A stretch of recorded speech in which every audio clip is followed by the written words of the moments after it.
Or nope. Welcome to the Soul Brother number one of kind podcast, starring that candy am eating, big and small booty techniquing, well dressed immaculate, social political activist, that vicious abolitionist, Johnny Silvercloud. And I'm also flanked by my co-host, Rachel Rivera, the Lady of War. Hey, hey. Yeah, that's right. Today we're going to talk about white fragility and the unfettered, the fragile and the unfettered. So, in recent events on my Facebook page, I posted this. This video that was going viral at the time of these two black men who were, I guess they're in the South somewhere. They were approached by a police officer who approached them just because they're black men in a really nice looking, I guess, rich neighborhood, and they're buying a house there, or they're trying to sell a house there. The cops didn't believe them, and the men, who were all in good spirits of trolling white supremacy, they offered the cop to see their house. So they arrived at the house, unlocked it with the keys, and sat there, bragged in his face, and the cop left off. Well, it's the end of that story. So where my story picks up is the fact that I said on my Facebook page, wow, too bad white folks don't care about racism. And then and then it all goes downhill from there. So what happened was this first white female, who's a self-proclaimed liberal, she said something like, congratulations, congratulations on perpetuating systematic racism. And she netted 70 replies in a sub-thread from there. And then she had, they're all folks on my friend list somewhere. So she had another guy show up, another conservative white man named Jerome. He shows up and defends her no matter what. And it's really funny because I know discussion group, another debate group online. And it seems like the community there is all about defending your buddies, your friends, right or wrong, versus actually holding your friends accountable. So I guess as far as the Facebook community that they're from, they're more about, being a gang or something like that versus actually debating and holding folks true to logic and reason and keeping their feelings in check. So what's your take on, you were there, Rachel, you saw a bit of it. What's your take on this? Yeah, I was, I got the heads up, I guess, late ago probably, but I just was looking over it a little bit and I couldn't read past the first like 2 or 3 comments because it's pretty typical that I'm not the type of person to say not all of them. I'm not all or most, whatever the case. I don't care. Because if I say something about a specific group and you fall into that category, you're going to find offense, and then you're going to come to me and try to defend yourself by claiming you're not in that group, which that's psychologically speaking and studying, that is what it is. If I see something about how women are using men for money and they're trapping them with kids and this and that, if I don't fall into that category, I'm not going to take as much offense as people that do and then try to convince themselves that they don't.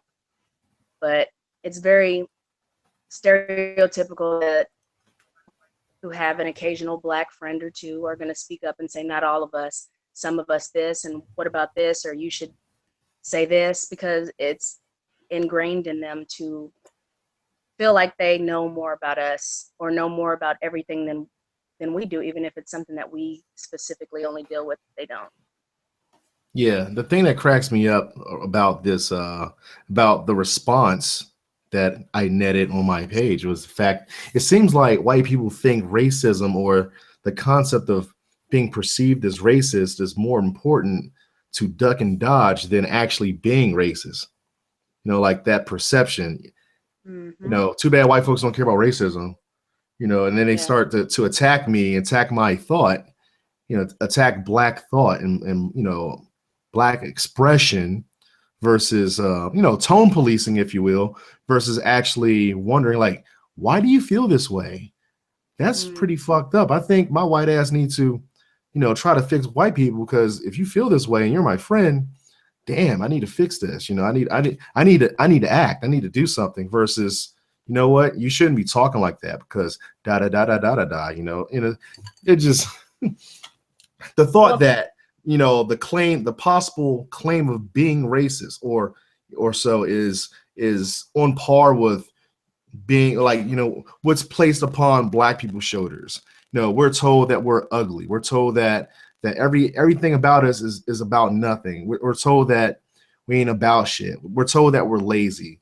We're told that we don't like to work. We're told that we want nothing but free stuff. We're told that we have tattoos on our foreheads. We're told that we're all thugs. We're told that we're all criminal.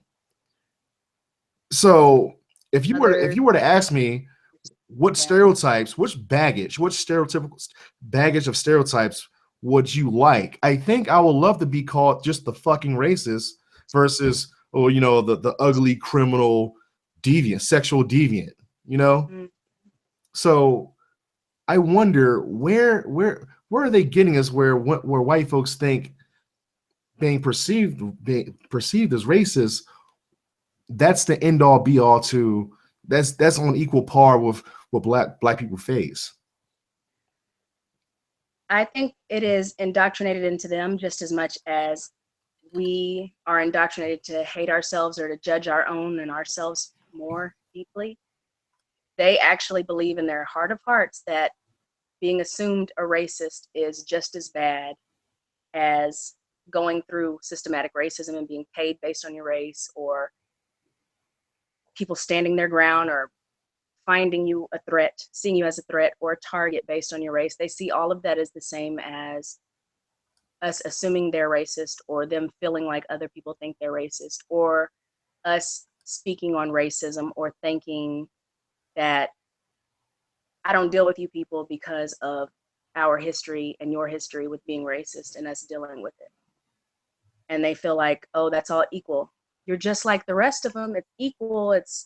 You're no better than them if you feel this way. Well, my feelings aren't paying you less. My feelings aren't killing your children and having them blamed for it on TV every day. My feelings aren't doing the same things that you're trying to guilt trip me into feeling for you. Like, forgive us for not giving a crap about how you feel about how we deal with what you don't deal with. But it's pathetic. They go through less, so they feel more over less. Yeah. Yeah, I think you're right. They go through less, so they feel more because of less. There's a woman named Robin DiAngelo who wrote this sociology article or psychology article on it's called White Fragility. So if you look up, for folks who are listening, you look for White Fragility, Robin DiAngelo. You'll find this very interesting document, this scholastic document pointing out how what we're facing. It's called white fragility. And some of the things she said in that was that since white folks don't have to think about race, they don't have to think about racism. It's the notion of talking about race or racism is That hurts. racist to them. That's what they think racism is all about. So they don't have the sociological stand or psychological stamina to talk about this like uncomfortable things. Whereas if you're black, Asian or otherwise brown or whatnot, if you're a non-white person in America, there is no, well, I need my comfort. There is no comfort level. We will talk about race. We will talk about racism either by way of trying to dismantle it or try to duck and dodge it. And in ducking and dodging racism, we are appeasing white comfort, as in, always, pull your pants up, or always dress like Steve Urkel, or always talk like Steve Urkel. Don't ever look at white women. Don't ever talk to white girls on a school bus, in the South and stuff like that. It's like, oh man, it's really painful. I wrote this one article a while back ago called Afrophobia and Proper Negro Stress. I like to I'm not a doctor or anything, but I call this fatigue. I call it proper Negro fatigue, um, proper Negro stress disorder, and it's this frustration that we may get as Black people and other non-whites, where we get tired. We find out that all our efforts are futile, and we get sick and tired of appeasing white emotion, white comfort our entire lives. And the more you think about it, we've been trained to do this our entire lives. It's amazing. Well, because it was illegal for so long for us to speak up and out, or to even, with Jim Crow laws, we couldn't even look white men in the face or eye to eye without being jailed over it, or hung, lynched. We couldn't bump into a white woman, or they would assume that you were trying to rape her, and then you would be castrated or lynched, and or like, there's been so many laws, every little thing that is natural to us, just to even, just based on their fear for Black men, they wouldn't allow Black men to shake hands with white men. White people had the right of the way whenever you were driving. If you had a car, you couldn't do a lot of things. So now, it feels like us getting a little bit of freedom to just be who we are. It's freedom of it's a threat to expression. them. Mm-hmm. Yeah, there's one book. So What are you about to say? they just find offense in everything that we do that we couldn't do before, even if they weren't around at that time to see what we were going through. So that's why a lot of them feel the need to, or the urge to, tell us how we should deal with what we deal with, even if they don't, because they think that they know what's best for us and what's best for everybody. And that's why they blame us for why racism is still alive, when ice and kiss and ass never before. Yeah. I have this book somewhere. It's a social psychology book called The Psychology of Oppression.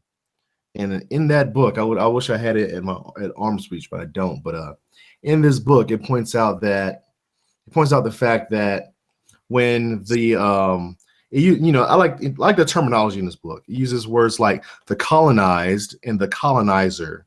So when the colonized begins to exercises a bit of personhood, as in, where's my freedom of this, where's my freedom, things like that, though, like, the colonizers get a little antsy, so to speak, because more than just economic empowerment is at stake.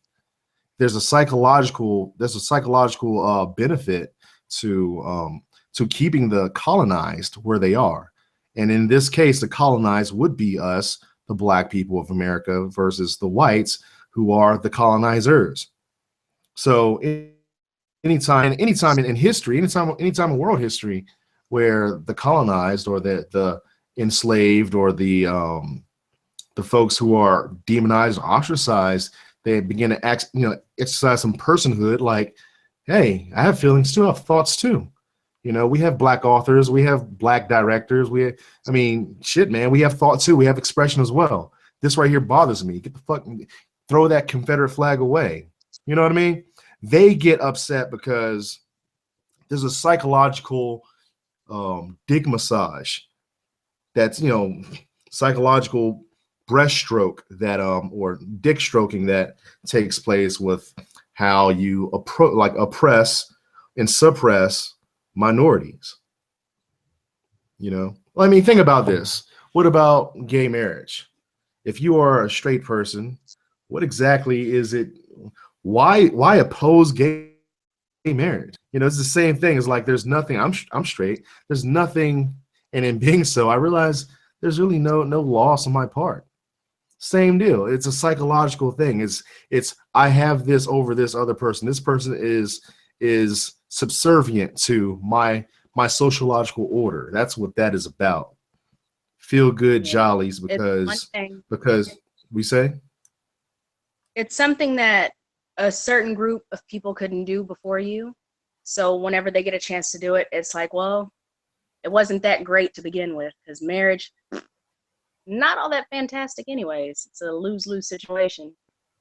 So letting someone else do it, you're like, oh no, they shouldn't be able to do this, just so you can feel better about the fact that they can't, because it'll make them feel like it's better than what it is and you're greater than what they are. But it's really just, it's like a kid at the park, someone playing with a toy and you want it because that you see them with it and then they don't want you to have it. They didn't want it at all. They sat it down and then once you went to go pick it up, they're like, nope, I want it. It's the same thing. It's very childish. It's just childhood issues that aren't helped. A lot of people just want what other people have. A lot of people don't want something until someone else wants it. So you're just going back and forth over nothing. Something that both of y'all really probably don't want to begin with. Yeah. Man, though, the thing that was funny is that, the guy, the white male, he noted that the butthurt female was, let's rewind this back. I think the first one, let me talk about the one that deleted or maybe blocked me or whatever, after acting a fool on my on my thread here. There's this white female, named like Angelica or something like that, Angelia. She posted on there saying that this right here this right here, what you're saying, may alienate white people and stuff like that. And I'm like, what? I mean, are you serious? And then she revealed. Centuries. You say what? After centuries of alienating people based on them being Asian or African or New Mexicans and Native Americans, all of a sudden this last 30, 40 years, we have to really make sure that we don't alienate white people, because then that makes us the problem. All right. Okay. Sure. Just then we have a guest here, white guy, Zach Dixon, our white correspondent in the field of America. Hey, how you doing there, Zach? I can't hear him. I imagine that no one else can hear him either. Now he dropped out, so I introduced him, and perhaps he'll be back in. I don't know. Oh, there he is. How you doing there, Zach? Hey, what's up? I had to switch over to my Wi-Fi. 4G couldn't handle it. Oh, the 4G. Okay. But yes, Zach. I think I tagged you on this the status that took place. And yeah, the first thing that happened, I don't know if you can see this first homegirl I want to talk about, but because either she deleted me or she deleted all her stuff or blocked me, which makes no sense. But there was a girl on this thread here. Her name was Angelia something. She said that, in the language I use, too bad white people don't care about racism though, that I'll be alienating white folks in saying that.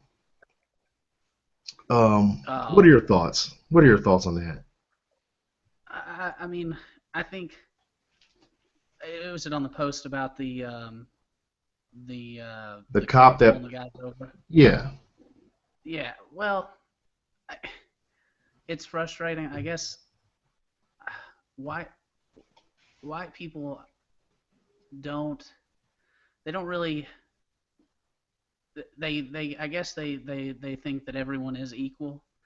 They're like, oh no, we're all equal, and if you say everyone's on equal terms. Me, if you say mean things about me, then that's just the same as me saying mean things about you, and it really, everybody's not equal. Like the perspective that things are the exact same for me that they are for you is not the way that it really is.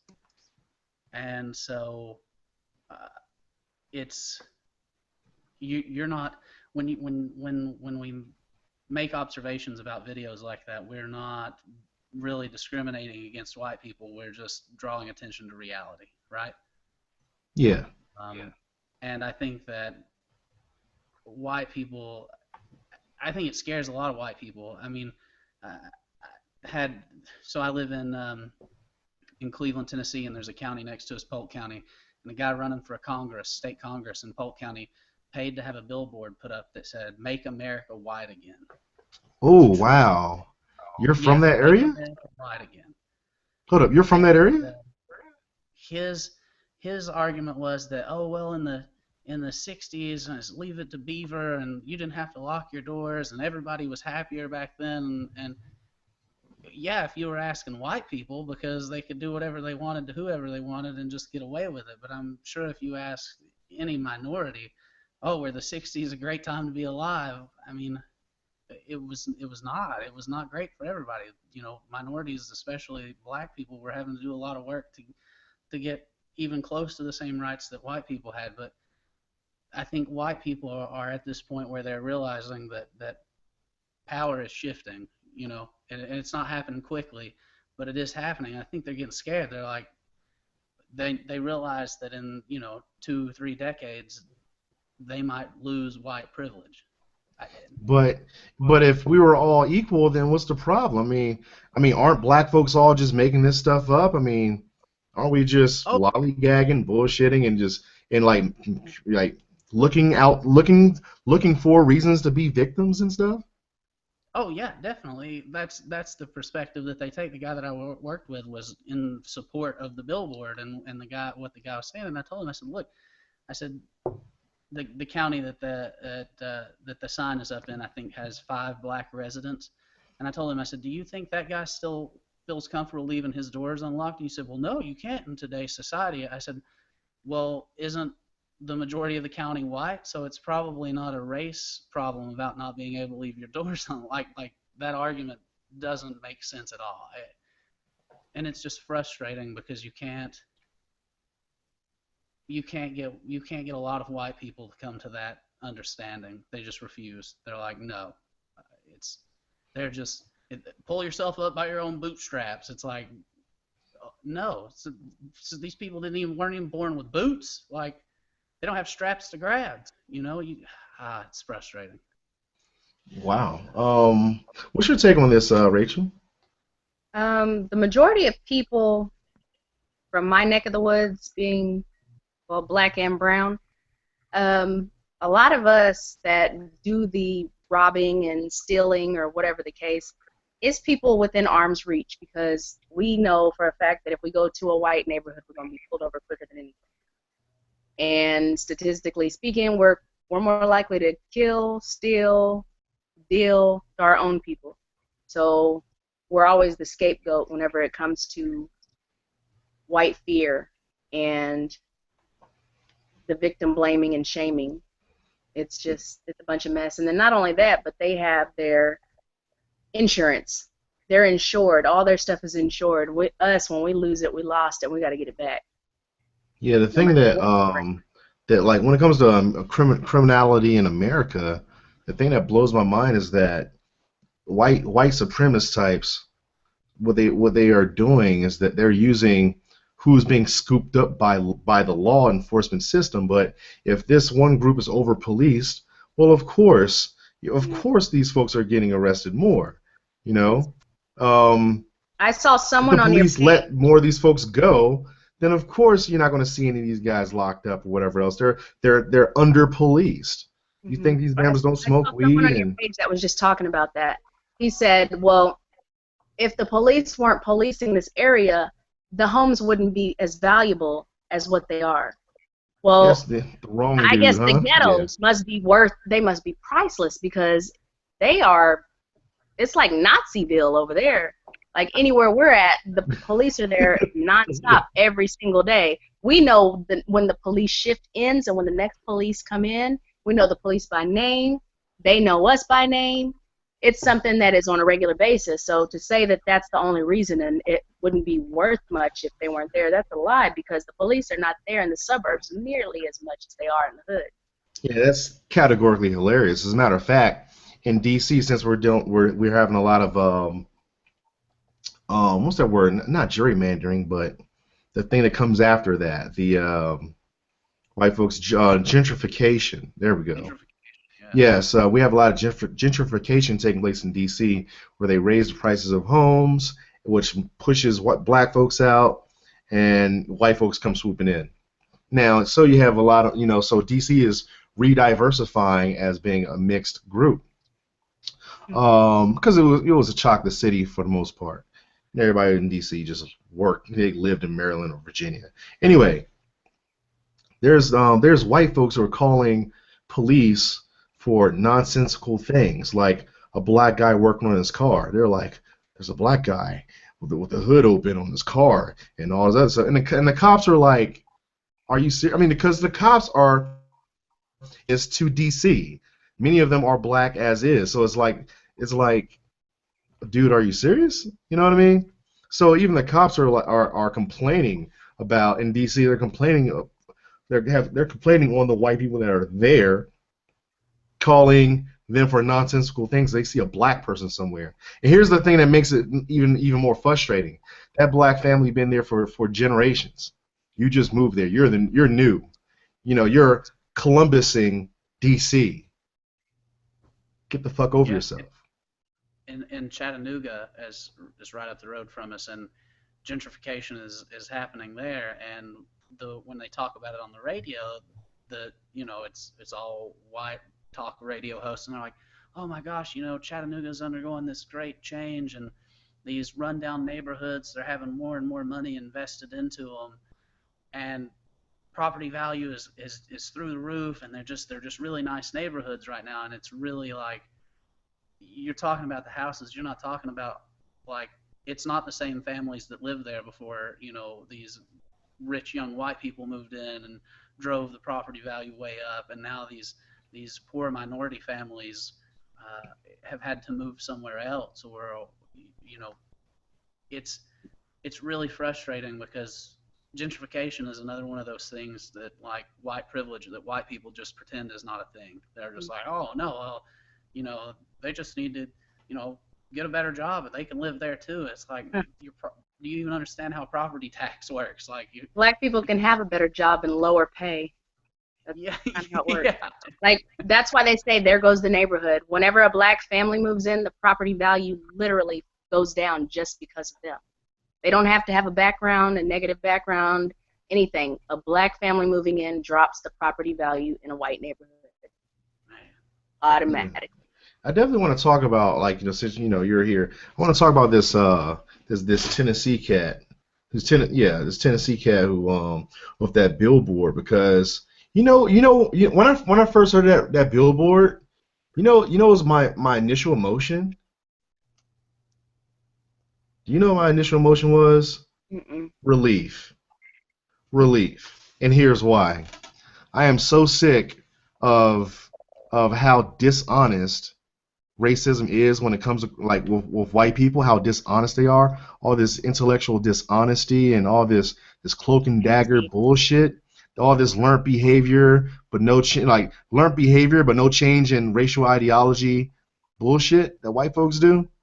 Like, oh, Trump is not racist, and all this other shit, or I'm not being racist, and I'm going to tone police you, black guy, and all this other shit. Now the board says, let's make America white again, which is what Trump wants to say.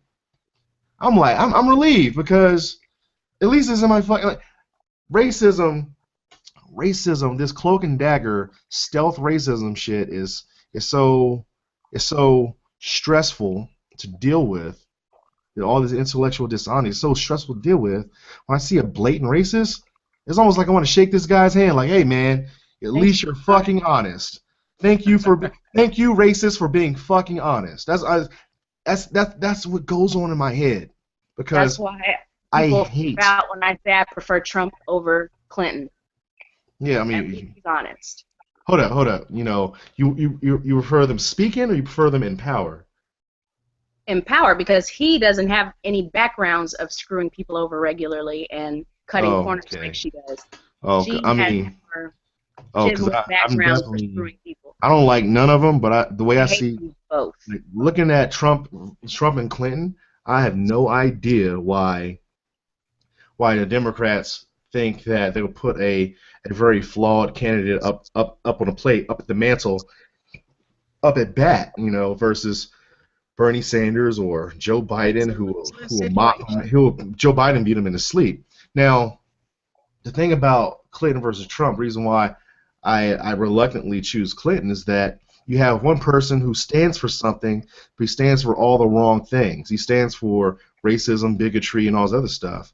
and there's not an ounce of presidential list, if that's a word, in him, versus uncouth maniac versus a person who stands for nothing but will probably try to do the right thing. Like, say, if there was a crisis that took place, like a riot in the middle of Missouri, who will be the most presidential? Who will say something or try to do something to bring folks together? Clinton or Trump? Now, Trump would not, but he's in his heart. He stands for something, but he won't do the right thing. Clinton don't stand for shit. She doesn't care, but she'll try to do the right thing. And actions, sometimes actions are what matters the total most. So, necessary evil will have to go to Clinton, because something happens with black people or Muslims, and it's like, well, fuck them, they can suck my dick, versus, what, America, we need to do is heal and fix these problems. The person who talks about healing, fixing problems, that's the one. Well, she is. Absolutely, but as a problem, as a threat. No, the thing is, though, is that she, like, in standing for nothing, that's problematic, but she'll try to do the right thing. She'll try to do the middle ground right thing, versus a person who's popular because he's wrong. No, she's only popular because she does whatever she says. Whatever because of her any name. around wants to She's be popular said. because of her name. No, If she she just divorced, has a long history of dealing with the KKK and Margaret Sanger type people. She's a eugenics freak. She is Donald Trump internally, and he is it's overt, covert racism. They're both systematic racism. It's just one is not. But the thing is, though, is that Donald Trump, he explicitly empowers everything white else supremacists. Like, literally, like, there's like hate groups or hate attacks have been on the rise since Donald Trump. Clinton doesn't do that. None of, like, the Dems, like, there's stuff that's far more covert, but it depends on what you're looking at, though. I don't want to get stolen in my face because some white bigot feels empowered because Trump's president. I don't want, I don't like that shit. It's just, I feel that way. Let their ass get knocked out. Whenever they're not at one of his functions, when they want to get froggy, whenever it's a dark alley or something, because they don't. Well, no one wants to touch me, but still at power. Nobody wants to touch me, but there's other folks, like, say, my little brothers, that I have at stake. One's 12, one's 11, and it's just empowering literal white supremacy, like this is the candidate I'm going for, and then the reason why the guy in Tennessee exists is because of Trump. It's not, I mean, Clinton on a slowpoke, yeah, of course, but he feels empowered that he can do these things, put billboards up like that, is because of Trump. And it's going to get worse. If he's a guy with money, so he's going to do things by law, or at least try to, but you also have folks without money, or folks who, like, these paramilitary militia groups who are in these backwoods are planning for a race war. So I'm not. Anyway, what you say? Race war, smart. You say what? Everybody should be planning for a race war if they're smart, because when have we had name one generation where there was not some race war riot? There's not. As far as being black, I'll say true. That's correct. But white folks, how is it any different? We say, well, how is it different if we plan versus white folks plan for it? White folks are attackers. They do it every time. They've started over 90% of the race riots in this country's history, and every time we're the ones that die, and we're the ones that are blamed. So why not us actually at least say, hey, they're still doing the same thing. Technology isn't changing anything. Let's get ready. Oh, yeah, okay, so you're in agreement with what I'm saying. But for everybody, as in white folks need to prepare too, they've been doing this forever, so... You say what? Yeah, I think white people are probably already prepared. I mean, by far. the literal sense of, oh well, guns or ammo or stuff like that. Just prepared in the sense that, they control the majority of the legislative bodies in the country. And what you said about Trump emboldening people at work, I work with several people who are, your standard white people. If I'm around a minority, then I'm going to be nice, I'm going to be cordial. I know what's PC, I know what I can say. But as soon as the crowd that they're in is homogenous again, they're like, oh, let's start talking some crazy racist stuff. And as Trump has come further along on the campaign trail, that behavior becomes more frequent. And in situations where they probably would have been more PC 6 months ago, they're not. They're they feel like they can say these things, and I feel like it's that's the start of the slippery slope. Is you feel like you can say things, and then after you feel like you can say things for so long, you feel like you can do things, and then you start doing those things. And I mean, if I was a minority, I would try to prepare myself physically in the sense of weapons or what have you, but I would also try and make an effort to take legislative bodies away from white people. Support black candidates or support Hispanic candidates, or at least black candidates who are Black candidates don't get us nowhere. yeah, black candidates who have black folks, the black community in mind, because that's very few. That goes for Dems and GOPers. You say what now? The black candidates are in the pockets of the white candidates, so they're pretty much just talking puppets. Yeah. Yeah. Matter of fact, I don't know how you overcome that. I don't know. That's the thing. I think that Trump is actually a better candidate because he's going to let people know where we stand as far as America's mindset. Nothing has changed as far as how we view each other.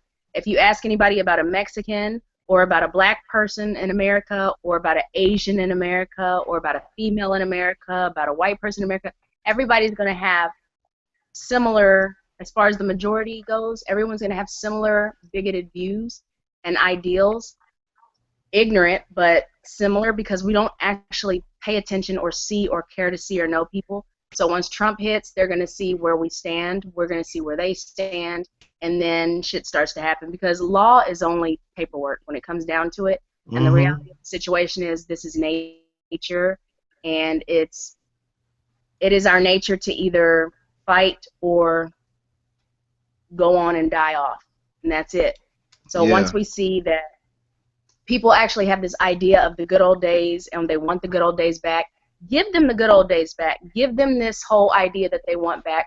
Let them do what they want to do. Let's see if we actually stand a chance anymore, because I don't see any way possible, humanly possible, in a white systematic racism fueled country where they're going to just let us vote our way out of it. Period. We're going to have to fight regardless of if someone wants to say, oh, let's pray about it, let's just be nice, let's do this. No, we're going to have to fight on this. And I think now is a time where there's going to be more mixed company than ever, even though we're all kind of at war with each other and ourselves. I think now we're going to see who is really there for us and who's really not, because when it comes down to it, everybody's going to have to fight their way out of this shit. I agree. As a matter of fact, was it the last podcast or the one before last? We had an episode on guns. Mm-hmm. And why, why black folks need not to fear the gunpowder. Yeah. Need not to feel that fear of the blue steel. Yeah, absolutely. It's extremely sad and depressing when a black person tells me that we shouldn't have guns and nobody should have guns. Well, nobody should have guns, but since they all do, you need to go ahead and get you one.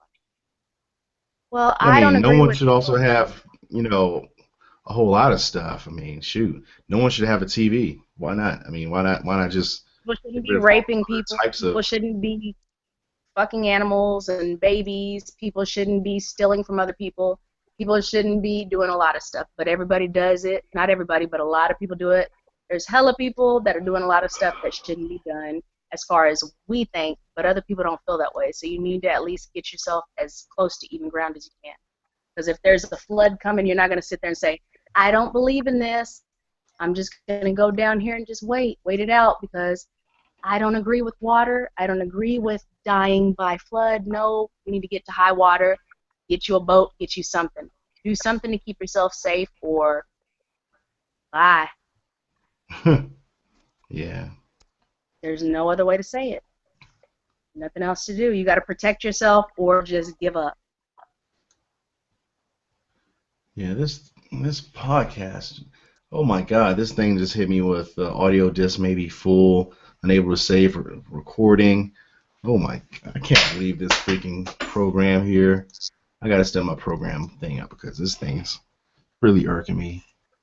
I'm only able to save what I guess 39 so minutes of this podcast. Oh, get out of here and I have to do some crazy magic to save the rest, siphon it off the YouTube, and it's gonna sound messy. Yeah. Anyway, I do agree with that. Like the fighting will eventually have to take place, but that's definitely a fight we'll lose because the black folks are definitely not prepared for an actual race war. White folks not only, like as Zach pointed out, not only do white folks have the U.S. government and all forms of local, state, national government, but also have the guns and the prep time and the preparedness and things like that, open free space and lands to train, things like that, And also they're the aggressors. They're the ones going to start it. So that's the good thing about social media. Yeah. Like our posture. I wrote an article a while back ago. I'm gonna throw it at you, Rachel, if you haven't read it yet. It's it dealt with something. Something happened, and someone said, someone on my wall said, you're gonna make a race war happen based on what you're saying. I'm like, excuse me. I hope I have so much power. No, but the thing is though is that you cannot say, well, hey, black guy, there's another black dude, by the way. Black dude, you need to moderate what you're saying because you may make a race war commence. Well, how about this right here? What's the opposite of war? Harmony, peace. Black folks have never seen an inch of peace in our entire existence in the United States. So why in the world are you thinking that me being silent will stop a race war as if, we live in harmony? We don't live in harmony. True peace is harmony, by the way. A lot of white folks believe, or they function as if, they act as if black people silent equals peace. Same thing with with the unfettered, with the fragile whites on my thread earlier. Back to the main point. They think peace is a silent black person, but that's not peace at all. As a matter of fact, that is similar to an abusive relationship. The abuser of the relationship thinks the relationship is at peace when the woman is silent, but he beats her, kicks her, psychologically abuses her, physically abuses her. But since she says nothing, we're all at peace. That's bullshit. The irony is that's exactly why they always bring up MLK. He had a dream. He didn't believe in this. He didn't believe in that. But what happened? No, but he had more than a dream. And it wasn't just death. His entire life was being peaceful and thinking he took higher ground. Not even. He was also a gun owner. Arrested 8-year-olds, 10-year-olds, 14-year-olds, kept him on the cold ground in jail for days and days at a time. Whenever integration happened, they shut down the schools for years so that they wouldn't get any kind of education. There is no such thing as just being silent and just letting things happen. Be the bigger person, and that'll make things better. No, it won't. It doesn't work. It never has. I remember this being a kid in school. You have a bully and trying to act a fool. Once you punch him a good punch to the stomach or the face, it's over with. He stops. Allowing it to happen, it's just going to get worse and worse and worse. Yeah, I never understood that, man. It's indoctrination. What's your take, What's funny is that? Not funny. I just don't. To me, it seems like such a daunting task for the black community to make progress. Like how you're at a disadvantage in numbers, in in assets and political power, and it's to me, I don't.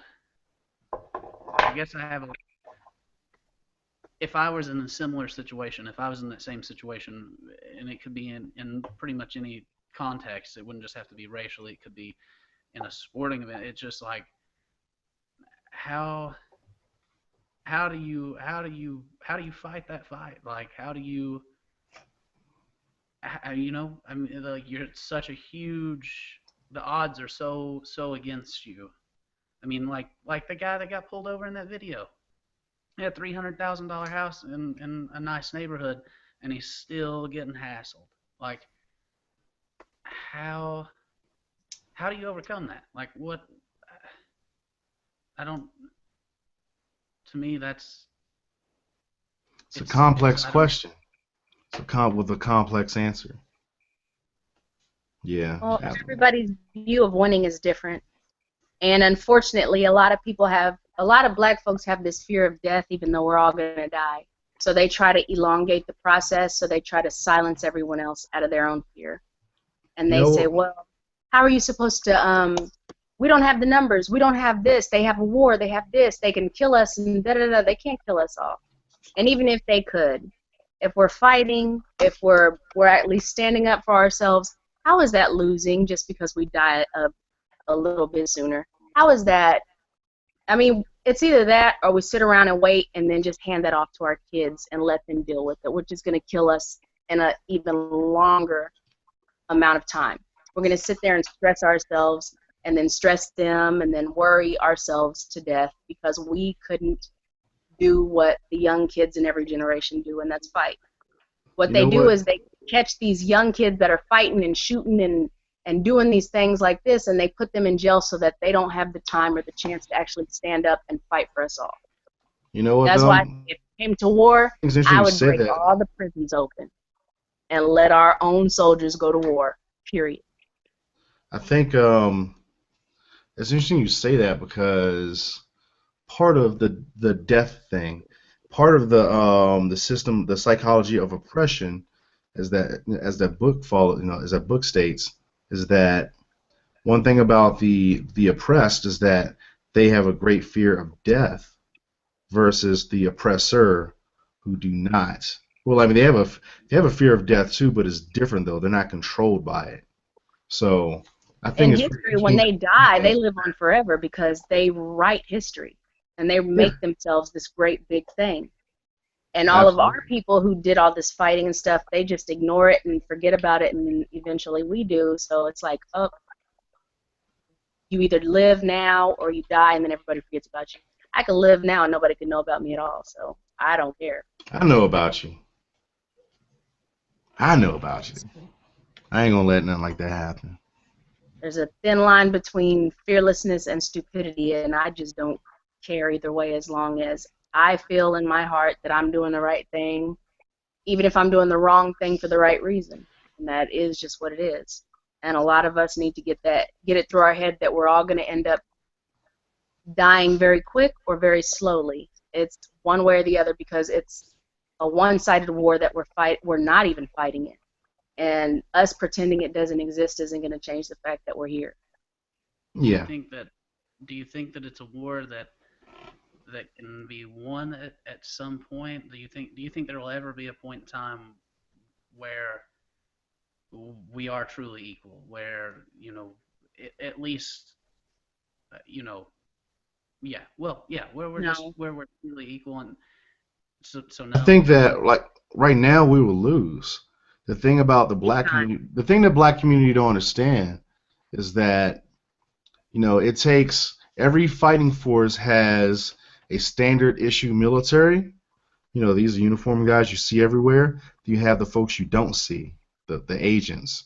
Every standing nation has a military, then they have a clandestine force. clandestine operations. You have military operations and clandestine operations. Black people only want to have a military because they want to shine. They want to, they want to look good while doing it. They were like, we want to do it all by ourselves. We're not knowing Sun Tzu, not reading, military strategy and actually knowing warfare. And here's the thing, we don't have to just read European books on warfare. There's African books on warfare too. In Asia, shit, man, it's all over the place. But we're not doing that. So black folks want to go in, guns blazing, all by themselves, with no clandestine force, and you're going to lose. We're going to lose because we need white folks behind enemy lines to be a part of that clandestine force, to practically be agents, if you will, that tears the shit apart without before we even knock on the door. What if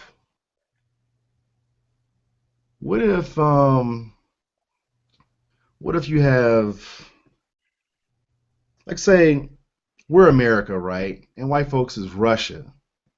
Wouldn't you want to have a Russian agent in fucking Moscow letting you know what the fuck's going on in Moscow, or tearing shit apart, breaking their shit so their aircraft don't fly, their tanks don't roll? You know what I mean? It's like, and here's the thing, agents sign up to not get credit. Like a true agent sign up to be invisible. They sign up to not exist. They sign up to get done and not exist at the same fucking time. So there's no issue of, oh man, white folks don't get credit for all this stuff. No. If they're trained well, they know they're invisible. That's their job. Their job is not to lead. They're not on the battlefield, guns blazing, kicking the door open. No, they're the person who's up at night, lockpicking the door, or opening up because they're on the other side. We don't think like that. I do, but most black folks don't. Or all up to Tariq Nasheeds and the Dr. Mullah Omar, whatevers and shit. They don't think like that. They don't. I'm a military guy, so I think like this. I'm a military black dude. I'm a fucking war machine. I think like this. They don't. Most don't. And when I try to talk to black people about these things, it's like foreign. It's like I'm speaking Lithuanian to these folks. They don't understand. They don't get it. They don't grasp it. And a lot of these black folks would be like, well, man, we want to do this, do that. I'm like, do you know how bombs work? Do you know how to make bombs? I do. You know what I mean? It's like, shit, man. It's probably that it's difficult. How do you trust the person that's been oppressing you for, how do you? That's true. Like, what if this person's a turncoat? That's a very valid fear. That's a very valid concern. But it takes specific folks to handle them. That's why the Army general don't handle the CIA agents. The CIA handles the CIA agents. So yeah, the general handles the troops. The director of the CIA handles the agents.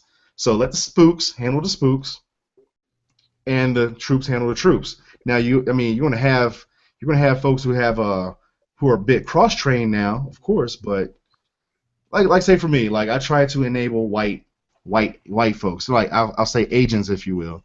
I try to make that happen. I'm probably one of the very few folks that do that. Probably the only one that that explicitly tries to make that happen. I don't ask all black folks to do what I do. Just understand that it exists. You know what I mean? Understand that is needed. That is a necessary thing to pull off. So I'm like, man, I ain't trying to. I don't have the patience to do all these white mother. I'm like, that's great. No one's asking you to do what I'm doing. I don't want you to fuck it up. So take your ass on the field and be the troop, and I'll handle the fucking spooks. It's good that we're not all that, just like that stereotype, like that specific type. That's why I tell people on a regular basis, I have stopped spending so much time wasting energy on my views of religion. We can't all be prayers. We can't all be fighters. We can't all be thinkers. We can't all be entertainers. We have to all pick and choose what we do. A role. A lot of people forget that. It's like the Avengers. You see these movies every two or 3 years. You have one dude is a technician who makes stuff, who's who's sitting in some high tech shit. And you have this one dude with this big ass shield who took a drug that makes him strong. You have this chick, she's a fucking spy. This guy right here is good with fucking arrows. Everyone has a fucking role. If you made the Avengers nothing but like 20 motherfuckers with arrows, or 20 motherfuckers with suits, or 20 motherfuckers with shields, it's not gonna fucking work. 20 motherfucking Hawks, it's not gonna fucking work. Everyone has a fucking role. The military works like this. You have military intelligence, you have logistical folks, you have supply, you have tankers, you have infantry, you have artillery. If the army was truly all infantry, it wouldn't work. Or truly all tankers, it wouldn't work. Everyone has a role, and people do not understand that. You know, it just, man, like Natalie wants to hop in this. Yeah, yeah, back to, huh? What do you see, like milestone wise? Like, what do you see as, like, what would be a goal of progress for towards equality or towards power being a little more balanced? What does that make sense? Like a goal. Like if this happens, like, for a lot of people, and this is, especially white people, they're like, oh, well, we're not racist anymore because we have a black president, and it's like, yeah, no, you're an idiot. But what Yeah. are there milestones? Are there certain things that you could see happening that would say to you, okay, we're making progress? Like one goal would be if 30% of white folks think like how you do, or how Natalie does, or how Tim Wise does. If 30% of white folks thought like that, that would be a mean ass goal. That would be a mean ass goal. Right now it's like roughly 4% or 2%, maybe less than that. What do you say? I would say 1. Yeah, less than that. Yeah, less than that. It's so in the Southeast, especially, of course, this is the one you always hear, standing there at work, and lady says, well, they've got Miss Black America, and that's racist. And first thing is, you don't understand the definition of racism. Like, you need to Google that. No, you don't understand the definition of racism, but it's like, it's frustrating because even when you show a person like that they're wrong, and even if you don't do it like an asshole, even if you take the high road and you try to really help, there's no helping that. That person will never make it to the place where and then there's frustration for me as well. So we were in DC over Thanksgiving, this past Thanksgiving, and I consider myself to be a pretty fair-minded person, and most of my racism is subconscious or very small type things, but it still exists. When I'm faced with it, it's not a great feeling. So we're getting on the subway or the metro in DC, and a young Middle Eastern looking guy comes in, and he sits down on the metro. This is like 2 weeks, or it might have been just a few days after the Paris attacks. He sits down with a backpack. And I immediately became nervous, and then I was disappointed in myself. I'm like, why are you nervous right now? Like, there's 40 people in this car that have backpacks, and you're only worried about the guy that looks like he's maybe from the Middle East. He may not even be, he may be from East India or somewhere like that. And it's just frustrating, on a personal level, that and that if I can't work those kind of subconscious tendencies out of myself, the people that are, Miss Black America is racist, they're never going to get there. They're never going to get there. Yeah, like when a white person comes across with some dumbass shit like that, I'll try to tell them that, like, imagine being in China, right? And 12% of Chinese, of the national Chinese folks, is white. You see nothing but Chinese folks on Miss China. You know, wouldn't it make sense to have a Miss White China like there? I mean, would that be racist, really? Because your identity is being suppressed for a very long time. You're invisible to their society, and that's been taking place for a very long time. So wouldn't you make your own? Would that be I could racist to make understand your why own? you wouldn't want a person to represent them when that's not what that nation looks like. But I can't understand how people who colonize a space would want people to look like them and say that anybody who doesn't look like them whenever this Native Americans do not look like Europeans, period. So it's racist to even assume such a thing. Oh Black yeah, folks look more American than than white people because I'll argue we are more American, period. uh, Yeah, I mean, like I said before, I think I said this before in this podcast. Um, who, trace our names back. Where does it goes? Somewhere in America, and that's it. You know, a white person trace their name back, the lineage back to London and Germany, Belgium and France, ours. Spain. We only trace back to. Matter of fact, the fact that most black folks are here is a product of capitalism unchecked. Since capitalism is supposed to be so uber American, what's more American than a product of a human product of capitalism, like unchecked? So shit, man, I'm a slave descendant. I'm the most American motherfucker here. No one can take that. No one can take the flag off my back. America Off was your damn founded off. mind. Yeah, I'll argue that we are quite we're more American than America itself. Mhm. We're For given everything America stands for and everything that America would fail at if we weren't here, even we're today. given a white identity first. A lot of us don't have our original Name. names. A lot of us choose not to like search it up or look it up, whatever else. A lot of us we will invent names. We're We'll trying too invent hard to names and fit like we're making our culture as we go on because we can't search back that far. We can in. only We make search the back to culture on America. every continent. What do you say? We make the culture on every continent. Well, and We we just are don't get quite credit for it. emulated around the world. Quite Yeah. emulated around the world. You got rap music like people try to do rap music all over the place. And then the things that rap music gave birth to, such as techno and electronica and drum and bass and house music, all over the place. So Oh yeah, but you don't get any credit for that, and that's what screws you. Is like I had no idea that rock and roll was a product of black music until so I started talking to Charles, and he's like, oh yeah, you should look into that, and it's like you you don't know well, in well, if Zach, you this may blow your mind right here. Think about mainstream European music like Mozart, Beethoven, Bach, and all these bamas. The melody, the melody led the music. African music, the rhythm, the percussion leads the music.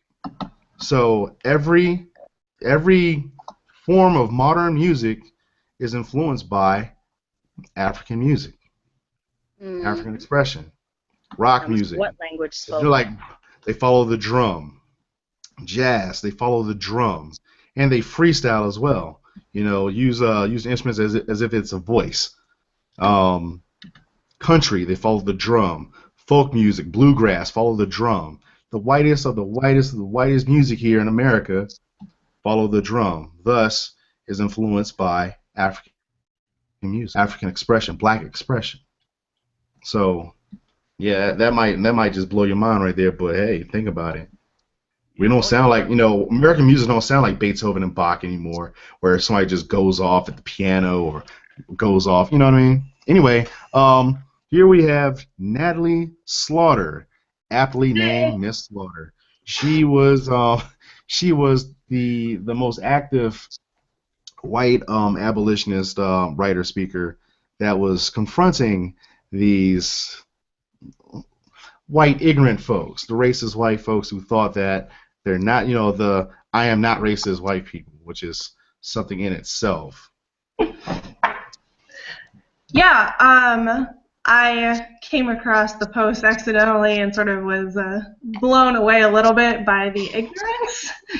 And whenever I see an ignorant white person, I just sort of can't help myself in letting them know that I think that they're really misinformed a lot of the times, and that I don't think they really understand how they're coming across in trying to educate a little bit.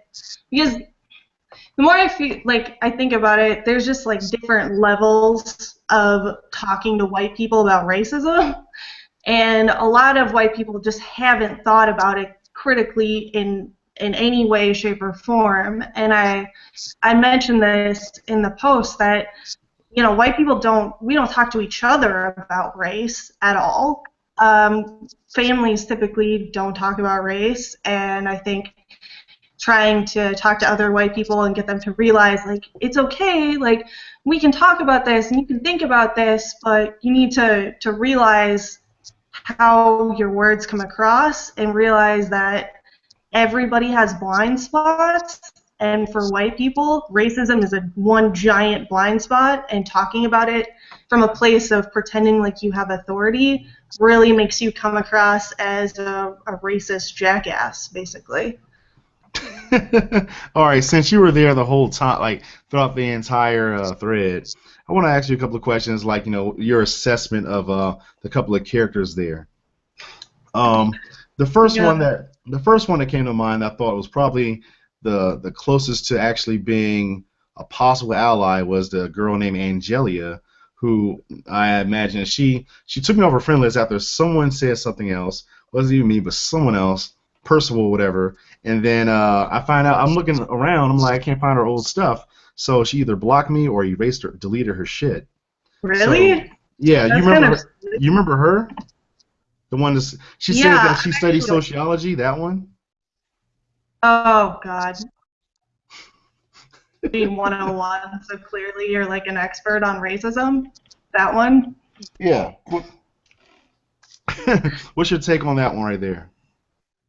I think it's ignorance, and I think that it's sort of the like Dunning-Kruger effect in a way, where you like you like learn one small thing and then you like apply it to everything because you don't realize how much nuance and complexity there is in the subject matter. That was my general impression, that like she gets like small pieces of it but doesn't see the big picture and hasn't spent enough time and read enough to like fully comprehend what she's talking about.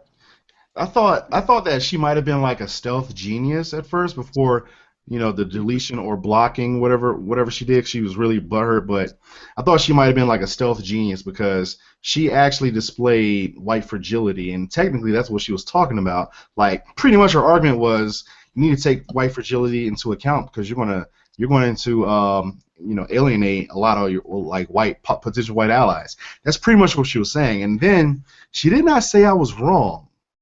That's one thing that was really interesting. She did not say I was wrong. She didn't truly challenge my standpoint. So I was wondering, did she put herself out there as a sacrificial lamb because she brilliantly illustrated white fragility, and she did not say that I was wrong in any way, shape, or form. And the thing I about want that to be true so badly. That would be fantastic. I mean, yeah, but since she deleted me or blocked me or like deleted her stuff or blocked me, she was really butthurt. So I don't think that's the case. But yeah, I think it was ignorance. I think it was ignorance. Yeah, I sat there and like, she's like, I study sociology, so I'm like, well, first and foremost, I have a friend who's a research psychologist, my boy Steve James. Rachel talked to him a little bit, one of the other podcasts. Steve James is an amazing dude. He doesn't do any of that shit. He doesn't sit there and try to tone police me. He doesn't do it because he's really good at the research psychology thing. Yeah. He's nearly a professor. He teaches other students. He has students. He's an educator, not the educated, but he's educated, but he's clearly not the student anymore. So I have this guy who's behind, like behind my back somewhere, and then you try to, and then my own studies, and then you try to say, well, I study sociology. At that point, I'm like, well, clearly you have not studied enough, because if you did, you wouldn't be here in the capacity in which you are right now. You know. Right. Exactly. That just blew my mind. Like I study sociology. Well, eventually you're going to get what I'm talking about. One thing that I brought up was the analogy with how sexism works, and she said that she was actually a victim of rape, but at the same time she does not speak in terms of men or stuff like that. She don't just generally state men, like a rape culture and like a culture of sexism and stuff like that. But for anyone who thinks like her, that's your choice. You actually have the right to choose. You have the freedom to make that choice. What would be wrong would be a man sitting there demanding that you show men respect at all times, or at least, well, you need to consider me. It's all about me, because I'm a man and I'm not a sexist. But all men are like that. Yeah, I'm not all because I'm here. No. Because that was what we were talking about. That's really crucial, that you put yourself in. And yeah, that's a great example. I think it's along the same lines of putting your feelings ahead of somebody else's struggle. And I think it's kind of an issue of taking it too personally. Like, if you have the urge to say that, part of me wonders, like, well, why are you taking it so personally? Did that hit a chord with you that you want to, say, oh, yeah, I'm really not sexist or I'm really not racist when you're hiding stuff about yourself? I don't know. That's my general thought. Yeah. What's your take on what's going on, Rachel? You're kind of silent over there laughing. I'm not as nice. I don't say it's white ignorance. I call it wignorance. They're being wiggerish. They are ignorant. They're white niggers. That's what they're doing. I'd call white people the original wetbacks because, it's they a lot of crawled ocean in action. the Rio Grande. They're more ignorant because they didn't even want to call us by our tribe because we all looked alike to them. And even today, well, y'all sold your own. No, we had different tribes just like any other natives. But that's neither here nor there. It's wignorance that is keeping these people in their happy little bubble. And because they have the backing of society, white America, and propaganda on TV, they think that speaking down to us and telling us what to do and how to do it whenever they're not going to do it is actually making them a better person than us because they disagree with us. And it's pretty pathetic. And it is something that I think a lot of people need to check, but because of how we are raised to just be passive and allow it and be the bigger person and think highly of ourselves whenever we allow them to do dumb shit, putting us in a lot of bullshit situations. And then we're also starting to see ourselves for how they're telling us to see ourselves, and we're agreeing with it, and we're speaking up for them on a regular basis, saying, we're no better than them if we do this or say this. Well, we shouldn't hurt their feelings because it's the same as whenever they're killing our children in front of their children. A bunch of crap. Yeah. Overall, I think that Angelia was like probably the closest, since she's in academia and she's gonna like eventually stumble across what I've been talking about. She's the closest, like she's like the better of the three maniacs that was on my thread. It's deeply unfortunate that she chose to unfriend me and then delete her shit or block me, whatever else. Because I was really interested in seeing the moment where she's like, "Damn, man, you were right about all the stuff you were saying a while back ago." Shit. But oh well, white fragility prevails, but hurt soft. Even though, time. yeah, I've heard a lot of feelings, a lot, and I've had people who hated me, and then they inboxed me months and months later. I had no idea that you were where you were coming from. I was just offended. I just wanted to prove you wrong, and I thank you for hurting my feelings, because it took that to make me actually go out of my way to go try to prove you wrong, and you taught me things I didn't know about, and that's why I really genuinely don't give a shit about white tears and white feelings and white emotions, because I am the victim, and no matter how many times you tell me I'm racist for calling your bullshit out, it's not going to change the fact that I'm the victim. I'm crying out from pain. You're overlooking it and saying, wait, what about my feelings? And you're at fault, period. You're just like your ancestors that you're trying to self-segregate. Yeah. So, Natalie, back to you. What's your take on the, I think that's the original person that you approached with her saying that I'm perpetuating systematic racism? Cat Cedral, I think her name is. Sigel Cedral. I hope that you know, she took what I said to her and thinks about it, but she's the type of person that I don't know, she's maybe where I was like 3-4 years ago, would just like saying ignorant bullshit, and you give her way too much credit. I knew you for like 3 or 4 years. You were not that stupid. Maybe 7 okay, yeah, 10. maybe further than that. But she just, I know that I could feel that she gives a shit, because she like has talked about other subjects, and I know that she's like not completely devoid of empathy. So I just hope that she figures out how to channel that towards people who don't look like her, because shockingly, white people have the capacity to empathize with people that don't look like us. It's not that hard, you just have to fucking try. Yeah, we'll have to like not put their own feelings first, which is what she did a whole lot. Yeah, and I've heard that argument, you know, 1,000 times from other white people. Like, oh, like maybe if black people ask more nicely and we'll treat them better, whatever. That's basically what it boils down to, and it's a bunch of bullshit. Yeah, I pointed out that, you know, when they say like, you know, I saw a bit of that coming, because doing this for a while, you know, all this debating and stuff, you see a lot of the same arguments and same stuff. And really though, if you are really committed to humanity, basic human rights for all, there's nothing that's going to shake your resolve. You're not going to be shaken. Your resolve is not going to be shaken by, oh, this one black dude said things mean to me. And here's the thing that cracks me up the most.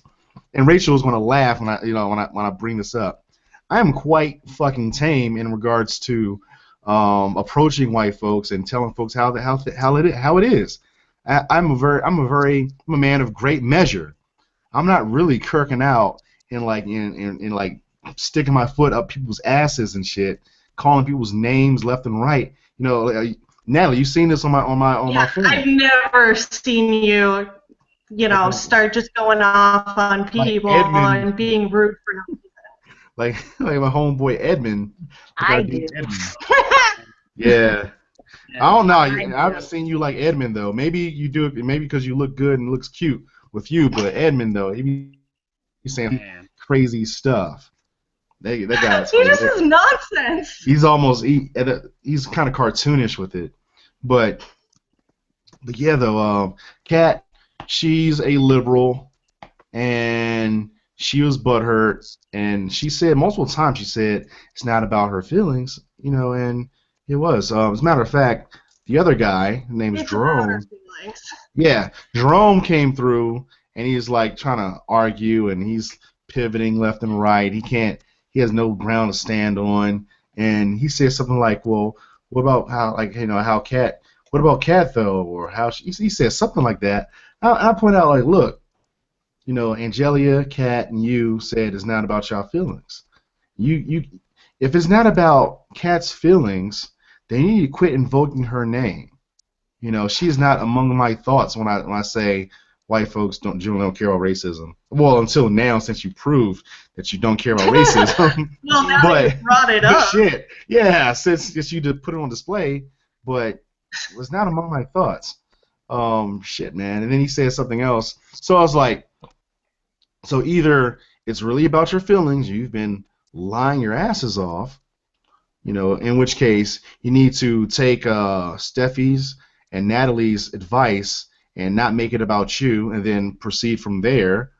Or it's not about your feelings, as you say, and and if that's the case, quit invoking your own names. Right. That was pretty fair, right? Like, look, if you're being honest here, take yourself out of it. But if it is about you, get over yourself. Microphone drop. Mic drop. Oh, that was my crotch. I didn't do that. That was stupid. All right. Yeah. Shit. I like that comment in there Yeah. where Natalie dropped that picture of Jerome, his explosion post. Like, because he was trying to make it out to be something completely different. It was just a complete straw man. Like, wait, what are you thinking about? That has nothing to do with what you said. Like, All right. boo-hoo, they call me sexist. You said I couldn't understand logic because I was a woman. Go fuck yourself.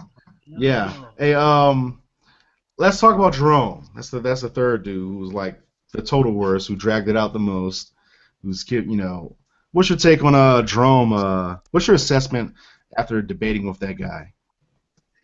He is Mr. White Guy Devil's Advocate. They're just like, oh, but what if I just argue from this point of view? It's pretty obvious that it's all a game to him. Like, it's just Facebook. It's just entertainment for him. Like, this is just what he does to blow off steam. But he's not really thinking about that to other people. It's more than that, and that it's not just bullshit for you to use, because you're too cheap to buy cable. That's what it just felt like he was using. He was using it as entertainment, and I think it was pretty crude. And I think that he's a terrible debater because he never addressed any point that anybody made. Somebody would make a point, and then he would just talk about it. It was non sequitur the whole time, just random stuff that he would throw out, poo flinging, see what shit sticks. Yeah. He just had no intelligent debate skills. Yeah, I call it pigeon chess. Pigeon chess takes place when a person's in a debate, they know they're losing, and they're to say some nonsensical shit. It's like, oh, I was just joking. That was like, when he made the woman can't understand comment. He was supposed to be playing, but of course, okay, yes, he was joking, but the fact that he emplaced that joke there was strategic. He wanted to throw the game. He wanted to make it about bullshit. That's pigeon chess. When you want to make it about bullshit because you don't want to be there anymore.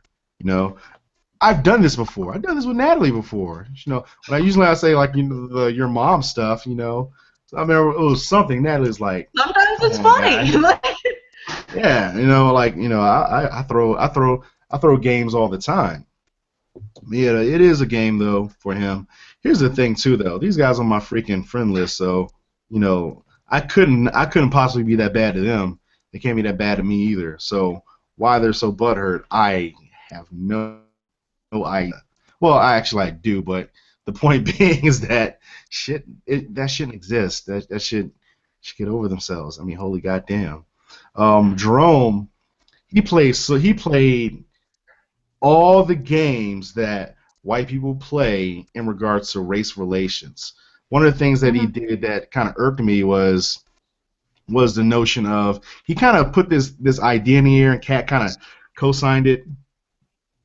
This idea in the air, like, you know what? I'm on the fence here, and it's your job to convince me to pull me on this side of the fence. So now I'm supporting you, and now I'm all in. Now I'm fighting. I'm an active fighter in this struggle that you're in.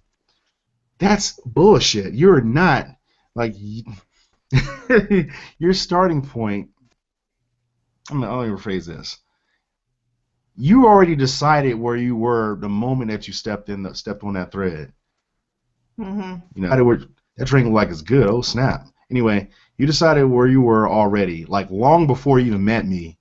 So don't sit there and act like I'm the guy that forced that pushed you onto the other side where you don't care anymore and all. No, that's not the case. You never cared. Not like, well, but we're friends and stuff. Yes, but America is so racist. Black people have racist white friends. Mm-hmm. Oh yeah, yeah. We We're the accept. token. There's a level of acceptance of how racist white folks are. Mm-hmm. That's something that I struggle with personally. I asked Charles one day talking to him, and I was like, man, it's hard as a white person living in predominantly white areas to, like, if I just decided today I'm not going to be friends with anybody that's overtly racist, not necessarily in mixed company, but when it's just a room full of white people, man, I wouldn't have any friends at all, and I just wouldn't. There's just it sucks. So I guess the way that I make myself feel better about it is I try and confront it when it happens, but it's almost impossible to have white friends that aren't racist, and there's varying degrees of it, but it sucks. Like it's Yeah, what happens with you, Zach, is that you become the pseudo black dude. You become the counterfeit black guy. So when your white friends are around you, they're like, oh, mind your manners around him. Don't talk that crazy shit. Don't talk about niggas like that around this guy, because he's gonna let you know that it's just fucking wrong. So they're gonna treat you like you're black. But it's better And, than the flip side. you say 'Cause what? It's better than being on the flip side, because whenever my friends introduce me to their white friends, they're like, oh, this is Rachel. Don't pay attention to her. She don't like white people. And I'm like, I never said that. I just talk about racism all the time. And why would you, as a person of color, give the white person a heads up instead of, hey, Ray, I'm about to introduce you to these white people? Because we're indoctrinated. Everybody has this in their head, and they don't ever think about it until it's too late. Yeah, absolutely. Yeah, but that's one thing that irked me that Jerome did. Another, it's a couple of other things he did too that blows my mind. What's some other shit he did? He act like opinions are equal to facts. That just like blah blah, man. My opinion is not being respected and stuff. Everybody should respect everyone's opinion. No. We said this, like, me and Steve said this. I think it was episode 2 of this podcast. If anything, I'll probably find a clip and put it in this sucker. But anyway, opinions and arguments don't have to be respected. They're respected based on merit, and that merit is based on how credible they are, and they're based on fact. If the facts stack up and logic and reason, those things. I'm not going to respect your fucking argument if it's full of shit. No.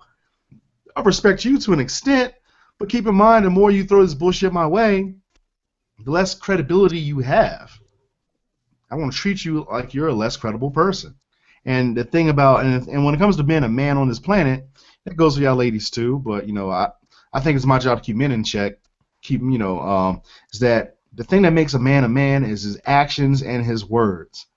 If your actions don't meet your words, you're less than a man to me. And that goes with logic and reason. If you're being intellectually dishonest, you're less than a man than I am. Why respect you? Like, this is courtesy respect here. I'm respecting you out of my pocket now, because you don't have anything that warrants my true respect. This is courtesy respect now, not true respect. Get the fuck out of here, man. Man, my opinion. No, your opinion is shit. Well, I don't like the fact that somebody's trying to say that my opinion don't mean nothing because I'm white. And it's like, it's not as simple as that. And here I go. It doesn't, because you are. If you don't deal with it, you should shut the hell up unless you're willing to research it. Like, say, if I was a dwarf, why would my opinion matter at the standpoint of a dwarf? Or if I suffer from giantism, not if I was a dwarf, but if dwarfism was of the topic, and I'm like my 5'11" ass, I can't Peter Dinklage's standpoint. I don't know anything about his life, you know, in regards to dwarfism. If I suffer from giantism, I mean, if giantism was of the discussion, and I'm 5'11", and you know, I don't suffer from big hands and big necks and big heads and Andre the Giant and shit with a big heart, have a heart attack at 30, 40 years old. You know what I mean? Like, I don't have these issues because I am not that. Same deal, you know, same deal. If you're not black, there's a lot of issues being black in America based on white supremacy, the white supremacist structure we have, the Eurocentric structure we have in the United States. You can't speak from my life. And the thing that killed me the most is the fact that they're trying to sit there and tease as if, you know, I'm a potential white ally that you're throwing away. There's actual white allies that were present right there telling you, the other white person, the white ignorant, how to become the white ally, the white abolitionist. You didn't want to listen to that motherfucker either. It's because, like, white men in particular are, like, pandered to all the fucking time. Nobody calls them out on their shit, so they think that their opinions are, like, plated in gold. They're just used to everybody, you know, kissing their ass. Mm-hmm.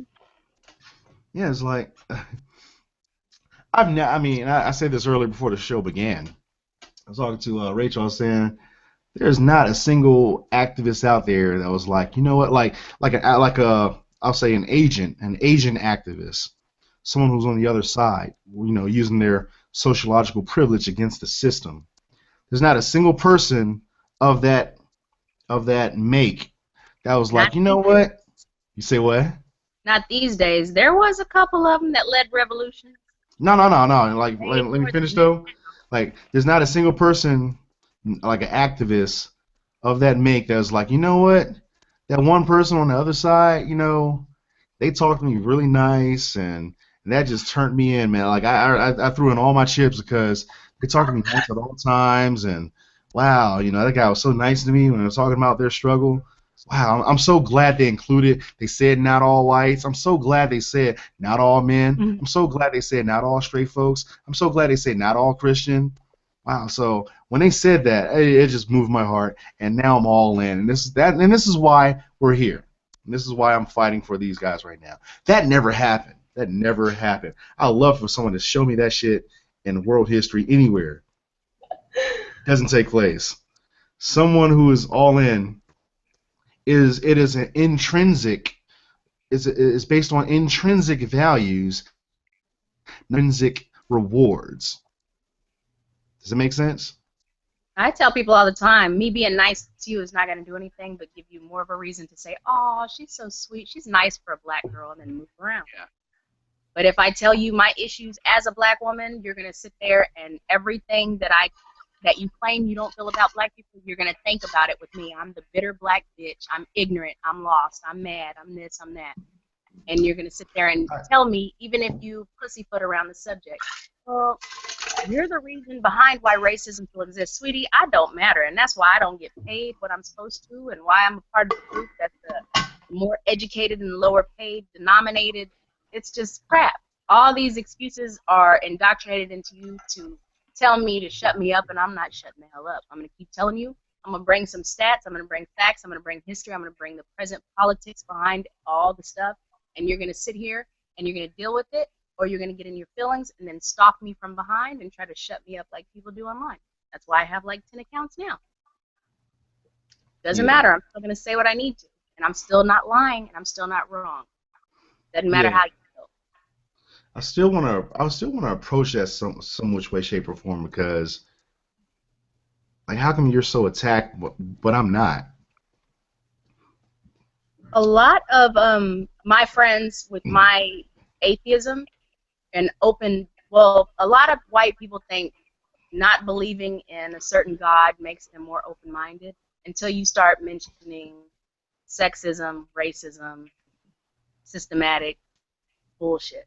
And then they're like, well, like, I have one man who I mention on a regular basis. He only dates black women, blonde hair, blue-eyed guy. But at least a handful of friends that I know, including me, and we used to talk on the phone every day, and not every day, but a lot. and he deleted me without telling me. And he used to say nigger this, and he'd make up nicknames for niggerdom and all kinds of crap. And I didn't take offense because I was like, well, he's a friend of mine, so obviously he's not racist.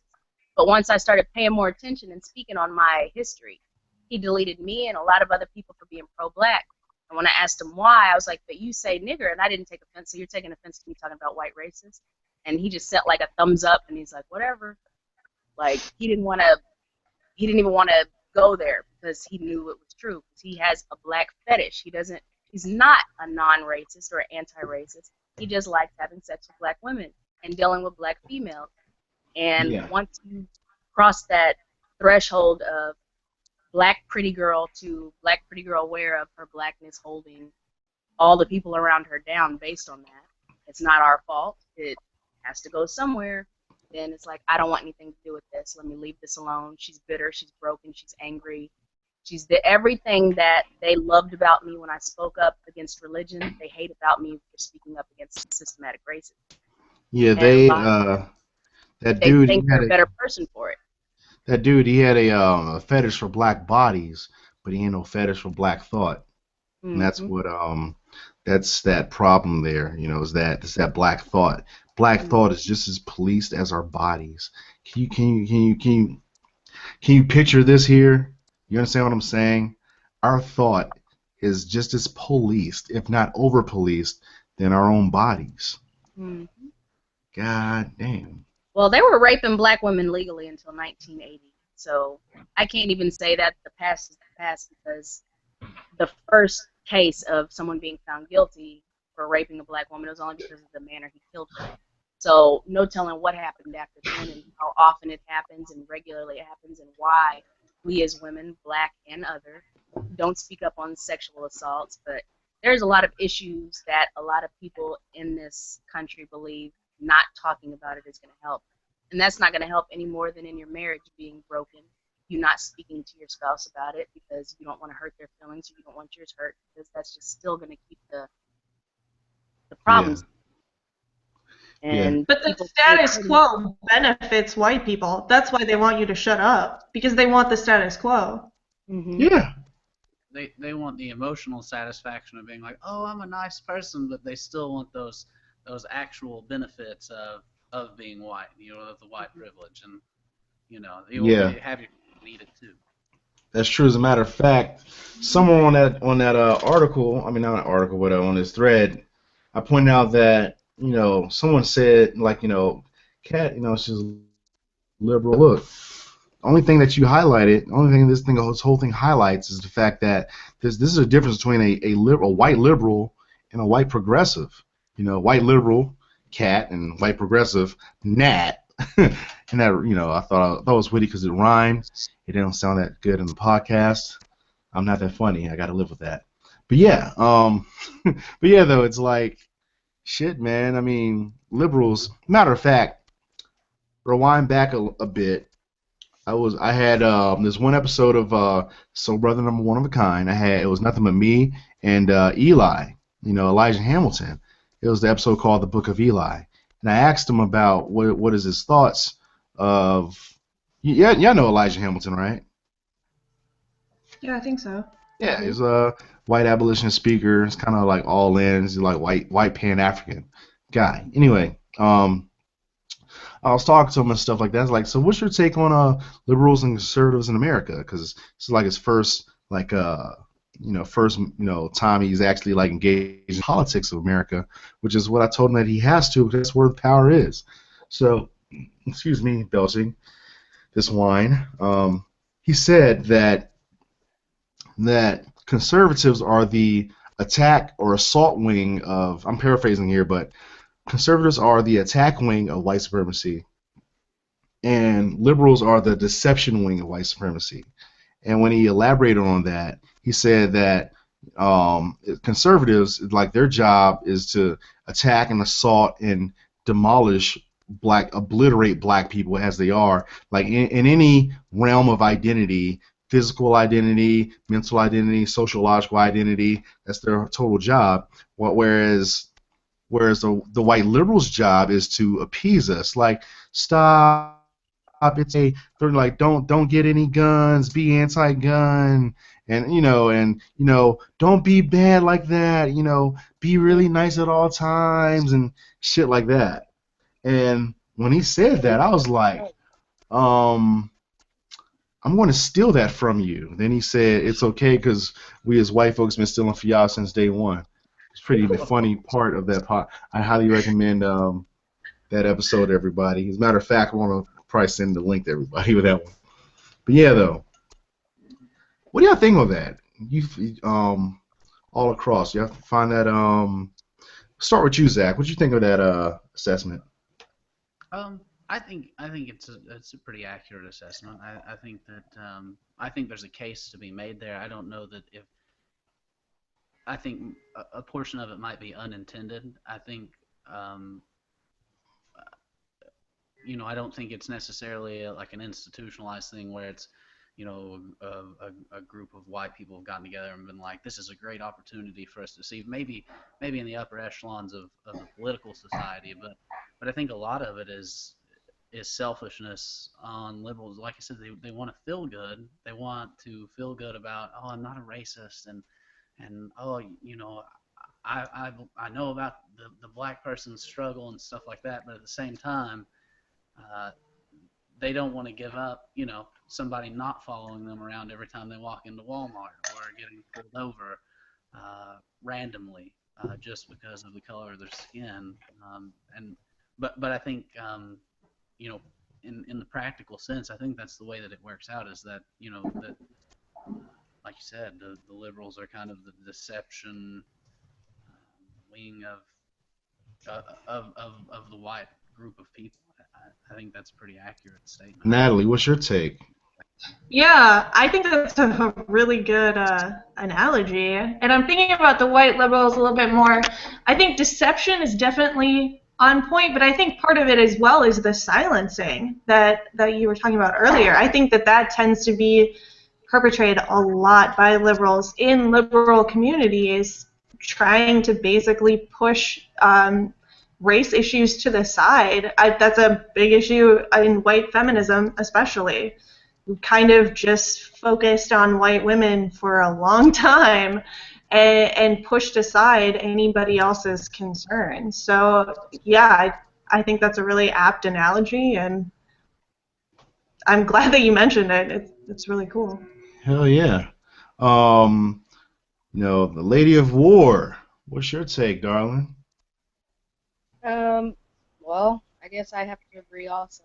Whenever it comes to I think the thing that people mistake when it comes to racism or sexism or anything, it's the idea that how you feel about something now or how you don't feel is going to change the system that's been put in place to fix or fit one specific group here and not another group.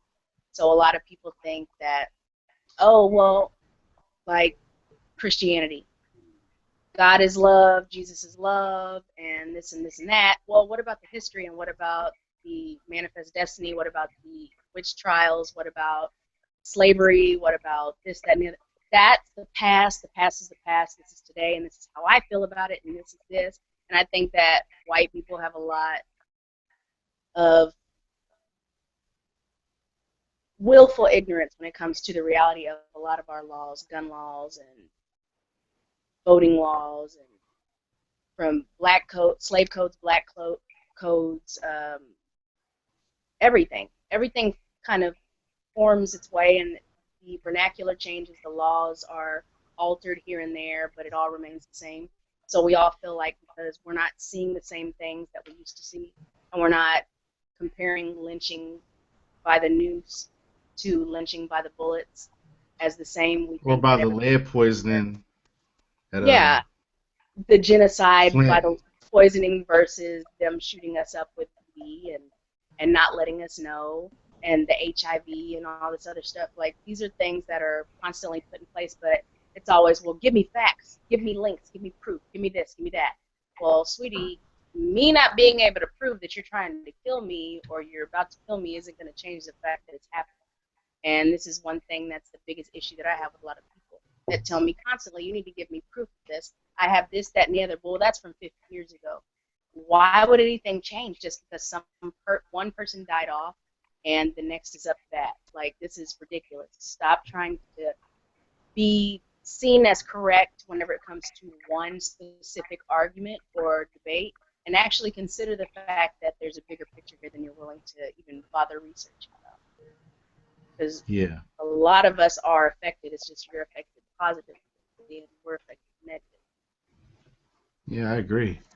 I want to approach the thing that Zach pointed out. He pointed out, I'm calling this the feel-good jollies of being the not racist person, and I kind of mock the not racist whites because the not racist whites are useless.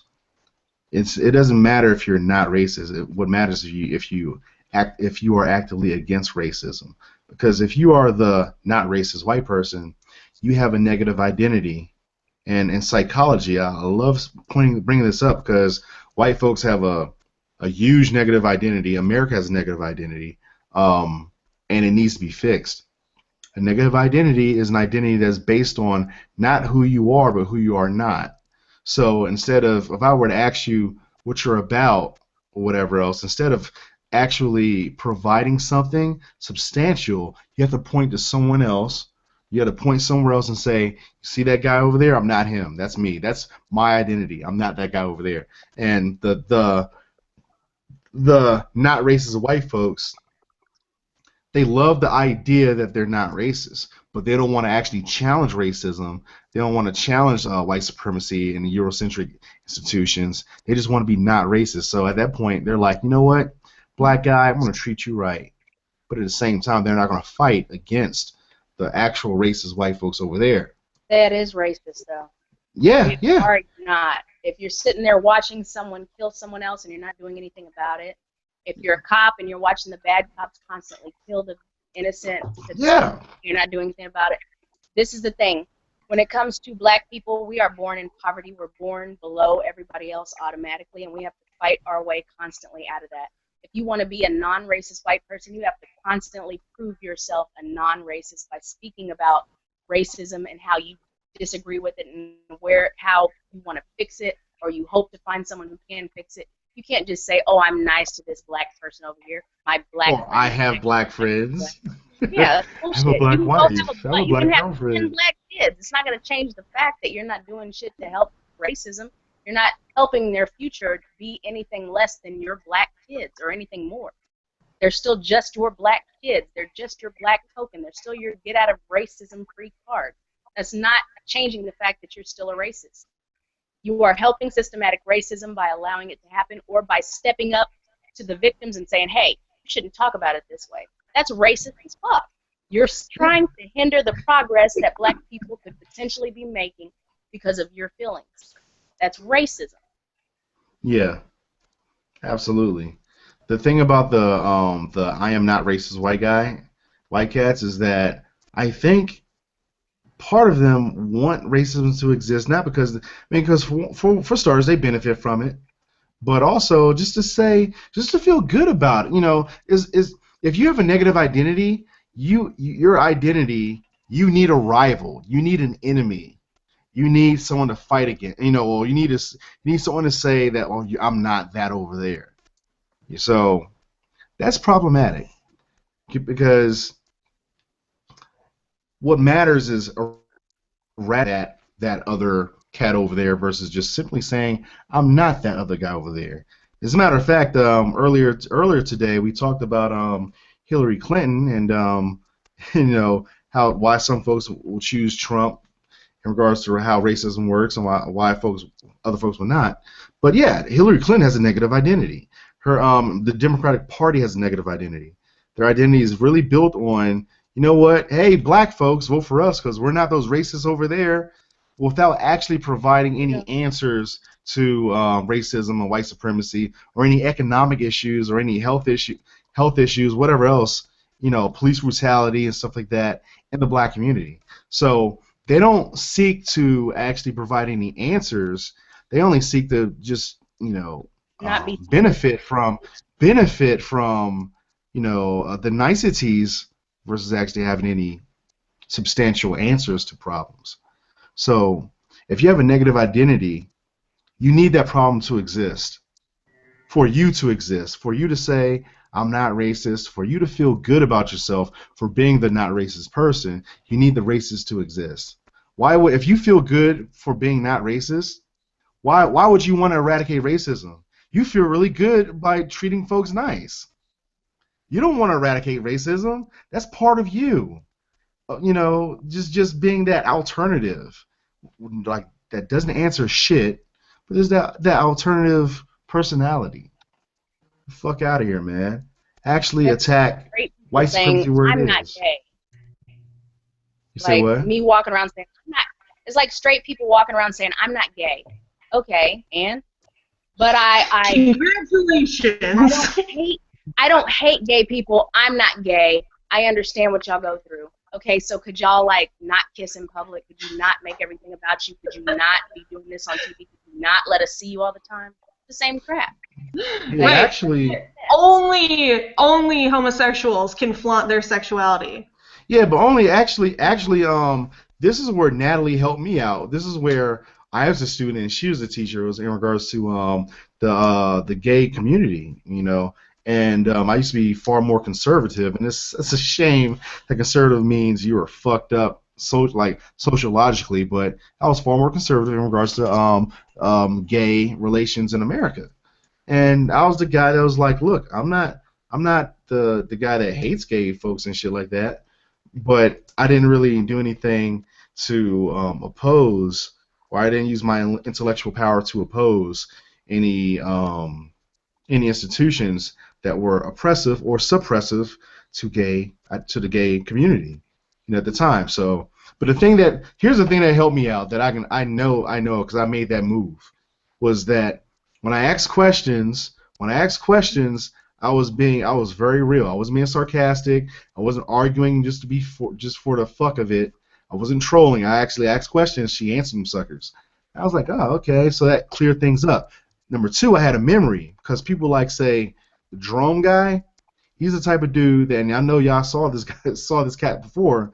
He's the type of guy you'll if you were to post all this data, all these statistics, all these psychological, sociological findings and shit.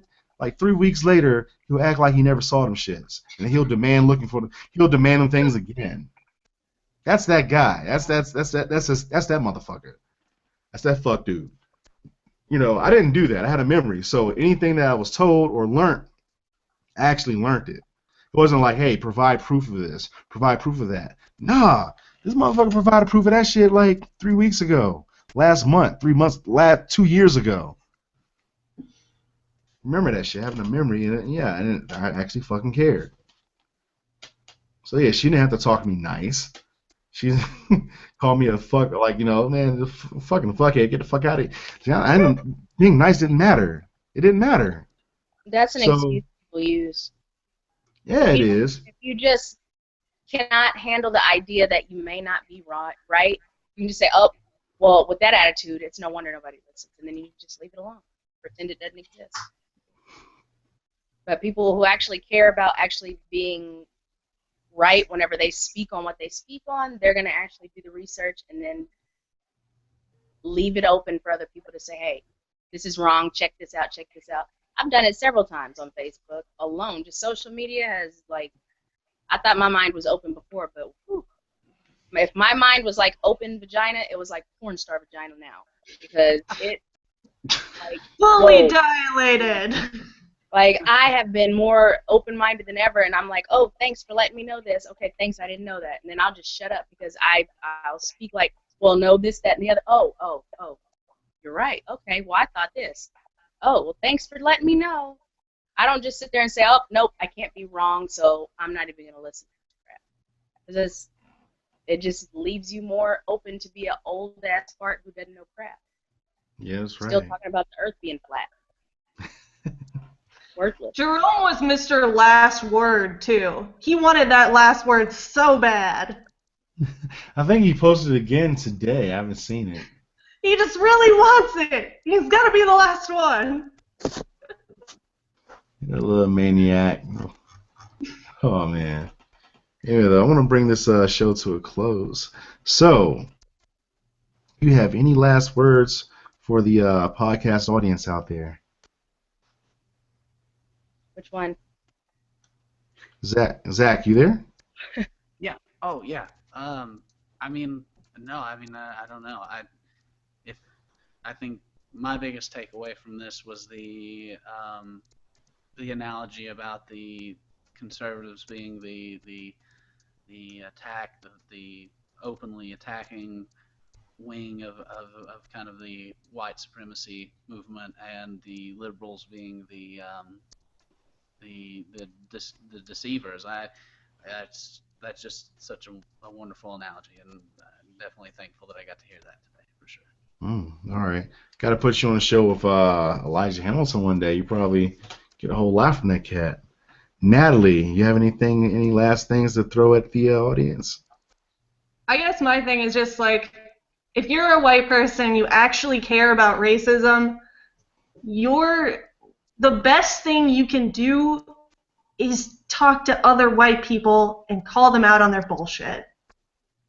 That's been my general finding. All right. Lady of War, second in command. Hmm. Got anything last?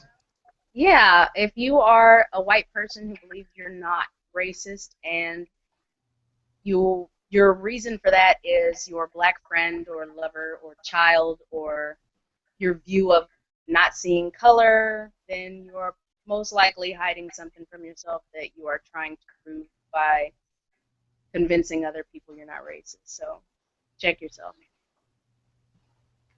All That's right. it. So overall, there's a such thing as the fragile and then the unfettered.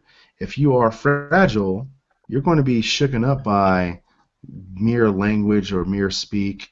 And it's not, and you know, being a black person, we know that it doesn't really matter how calm, cool, how sexy, how smooth we are. You're gonna hate our fucking guts. You're gonna hate what we're saying because you want to police black thought, like you police black bodies. Now, with that being said, if you are unfettered, there's not a goddamn thing that's gonna change. That's gonna shake you when you stand for basic human rights. Nothing's gonna shake you from that. So I think it's our job to weed out the weak, and ultimately most of these folks, they're not. They want to pretend they were committed, but they're really not. They're really not. They just want to make it sound like they were about something, but they're not. So overall, I'm going to bring this podcast to a close, and we had a great panel of folks in this discussion. We had Natalie Slaughter, love that last name. Zach Dixon, Lady of War, Rachel Rivera, and of course the soul brother number one of a kind, Johnny Silvercloud.